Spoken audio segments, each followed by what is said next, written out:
Supervulkaan Campi Flegrei hoiab Napoli elanikkonda ärevuses.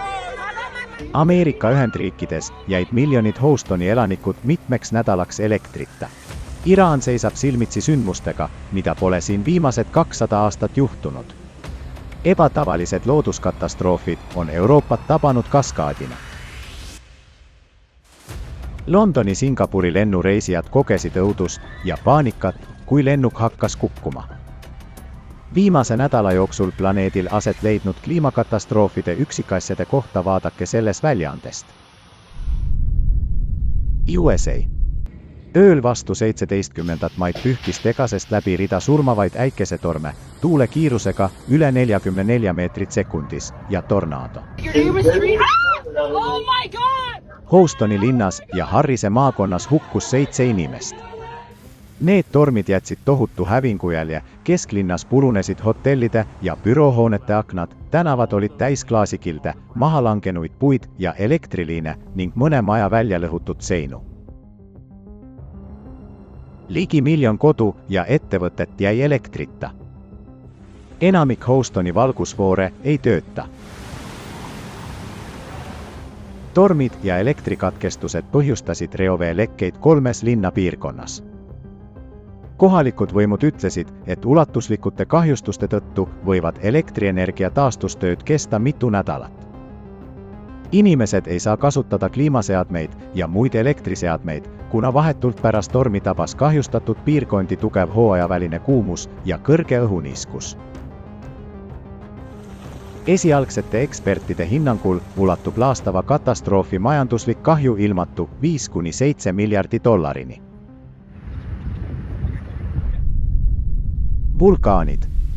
16. mail purskas Nicaraguas Ometepe saarel Concepcioni vulkaan. Plahvatusega kaasnes gaaside eraldumine, tuhasammas tõusis 2 kilomeetri kõrgusele. Kõige rängemalt sai kannatada Moyogalpa vald. Tänavad, majad ja sõidukid kaeti kuni 1 millimeetri paksuse tuhakihiga. Viimane selline aktiivsus koos gaaside ja tuha eraldumisega Concepcioni vulkaanis toimus 2010. aastal. Pärast mitmeid purskeid tõstsid Indoneesia võimud Põhja-Maluku provintsis asuva Ibu vulkaani häiretaseme kõige kõrgeimale tasemele. Elanikel ja turistidel soovitatakse mitte läheneda vulkaani kraatrile mitte enam kui 7 kilomeetri kaugusele. 17. mail purskas Semeru vulkaan Indoneesia Ida-Jaava provintsis 5 korda, paiskades välja vulkaanilise tuhasambad. Võimud kutsusid inimesi üles hoiduma kraatri ümbritsevast ohualast, et vältida kuuma auru, laavavoolude ja laharide tekitatud kahjusid. Campi Flegrei. Itaalias Campi Flegrei supervulkaani piirkonnas algas uus seismiline sülem. Kohalik maavärinate seirevõrk registreeris umbes 150 maavärinat, millest tugevaim oli 4,4 magnituudine maavärin 2,6 kilomeetri sügavusel. See oli 40 aasta jooksul piirkonda tabanud tugevaim maavärin. Tuhanded inimesed jooksid hirmunult tänavatele. Paljud on otsustanud jätkuvate värinate tõttu oma kodudesse mitte naasta ning veedavad oma teist ööd väljas telkides ja autodes. Mitmed hooned said kannatada ja mõned kuulutati elamiskõlbmatuks, mille tulemusel läks vähemalt 46 perekonda ümberasumisele. Vaatamata olukorra tõsidusele on evakuatsiooniplaan veel koostamisel. Tšiili. Tšiilis võib tänavune maikuu osutuda jälgimise ajaloos kõige külmemaks. Alates 7. maist on riigis registreeritud pikim ja ülimadala temperatuuriga päevi. Haruldane mai kuu jaoks lumesadu haaras enda alla linnad üle riigi, põhjustades tõsiseid tagajärgi. Teedel valitses kaos, õppeasutustes jäid tunnid ära ja nõudluse suurenemise tõttu tekkisid ulatuslikud elektrikatkestused. 16. mail oli Santiagos veelgi külmem kui tavaliselt südatalvel.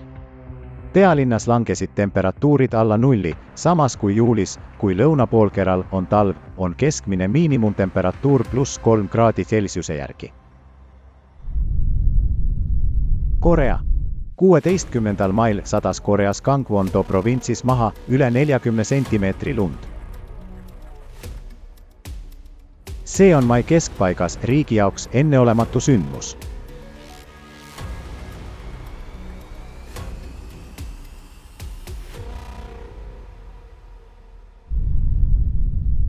Venemaa. Tugev tormvihma ja rahega tabas Novosibirskist 20 mail ning ujutas sõna otseses mõttes üle suurema osa linna tänavatest.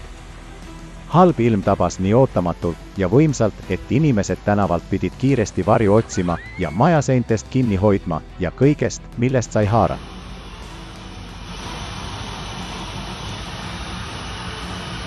Rahet langes alla seinana. Torm möllas mitte rohkem kui pool tundi. Sellest aga piisas, et siberlastele palju probleeme tekitada. Autod uppusid, majade katused rebitud maha, puud langenud. Kohati juhtusid võimsad veejood pinnase minema, põhjustades betoontõkete varisemist. Iraan. Iraanis jätkub äärmuslik vihmasadu. Mashhadi linnas sadas 15. mail 1,5 kuu sademete normi vaid 40 minutiga. See põhjustas äkilise ja laastava üleujutuse. Hooned olid 1,5 kuni 2 meetri kõrguse veega üle ujutatud. Majades hulpis kõik, isegi külmikud. Vihmades tekkinud ummikud teedel pidurdasid päästeteenistuste tööd. Mõnes linnas esines elektrikatkestusi. Üleujutuse tagajärjel hukkus 8 inimest. Neist ema ja tema 4 last uppusid oma kodus lõksu jäädes. 18. mail tabas Mashhadi taas tugev vihm ja rahe, mille suurus ulatus 10 sentimeetrini. Rahe murdis puuoksi, lõhkus aknaid ja kahjustas autokeret. Maikuist Mashhadi vihmasadu on juba nimetatud enneolematuks viimase 200 aasta jooksul. Euroopa. Euroopa riike tabas ebatavaliste looduskatastroofide kaskaad. Alates 15. maist on pikemat aega kestnud rahetormid tabanud suuremat osa Prantsusmaast. Rahe hävitas tuhandeid hektareid viinamarjaistandusi, mis kahjustas tootmist mõnes piirkonnas, kaotades kuni 100% tulevasest saagist. Kirde-Prantsusmaal Bas-Rhini departemangus kuulutati 16. mail välja kõrgendatud häireolukord vihma ja üleujutuste tõttu. Liiklus maanteedel oli blokeeritud. 20. mail tabas Dioni linna rahetorm, mille tulemusena täitsid tänavaid rahejõed. Saksamaal polnud olukord parem. Ööl vastu 17. 18. mail sadanud tohutud vihmasajud põhjustasid üleujutusi ja maalikeid. Mõnes piirkonnas töötasid päästjad ööpäevaringselt, et elanikke üleujutatud kodudest evakueerida ning teed prahist ja mudast puhastada. Üleujutus tõi kaasa ulatuslikud elektrikatkestused ja rongireiside tühistamised. Saari Liidumaal sadas ühe ööpäevaga ligi 1,5 kuud sademeid. Ottweileris purunesid tammid ja linn jäi täielikult vee alla. Samal päeval läbis Poolat vihma ja rahega torm. Gniezno linn oli selle keskmes. Mõne minutiga olid tänavad rahest valged. Tormituul rebis hoonete katuseid. Tormikanalisatsioon ei tulnud tohutu veekogusega toime. Päev varem hävitas Rahe Lublini vojevoodkonnas saaki. Regionaalhalduse hinnangul on kahjud 100%. Sõstrad, maasikad ja vaarikad nägid välja, nagu oleks need terava instrumendiga lõigatud. Madalmaad kogesid 20. mail ka tõsiseid üleujutusi. Paljud linnade tänavad olid üle ujutatud ja inimesed pidid oma kodudest lahkuma. Akt-Karspeleni vallas tuli evakueerida hooldekodu. Puitenposti külas sadas nii palju vihma ja rahet, et nad hakkasid kanalisatsioonisüsteemi kaudu hooneid üle ujutama. Belgia koges 18. mail Voereni omavalitsusel ajaloo rängeima üleujutuse. Turbulents. Londonist Singapuri lendanud reisijad elasid üle õudust ja paanikat, kui lennuk tabas ootamatut turbulentsi. Reisilennuk langetas väga järsult kõrgust peaaegu 2000 meetri võrra kõigest 3 minutiga. Ühe reisija sõnul paiskusid kõik, kes istusid kinnitamata turvavöödega, kohe lakke. Paljud reisijad lõid oma pead läbi pakiraamide. Meeskonnal õnnestus teha lennuki hädamaandumine Bangkoki lennujaamas. Pardal viibinud 229 inimesest sai vigastada 104, kellest 6 on kriitilises seisus, peamiselt peavigastustega. Juhtunu käigus suri esialgsetel andmetel 1 reisija, ta sai südameataki. rohkem kui aasta tagasi toimunud foorumil Globaalne kriis. Väljapääs on olemas, kõlas hoiatus, et sellised nähtused, kus ilma nähtava põhjuseta tekivad õhutaskud, muutuvad üha sagedamaks, eriti 8 kilomeetri kõrgusel ja kõrgemal, kus lendab enamik lennureise. Lennukid langevad sõna otseses mõttes õhutaskutesse, mis toob kaasa tõsiseid katastroofe ja inimohvreid. Ja see juba toimub praegu. Aga lähiajal tuleb auke veelgi juurde ja need hakkavad ulatuma maapinnani. Sellistes tingimustes on võimatu lennata. See pole ainuke prognoos, mis globaalse kriisi foorumisarjas tehti kliimakatastroofide sagenemise kohta lähiaastatel.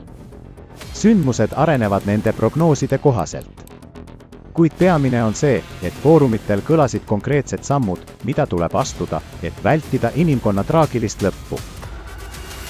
Oleme kaotanud palju aega, kuid saame selle võimaluse siiski ära kasutada. See, kas meil aega jätkub, sõltub igaühe tegemistest.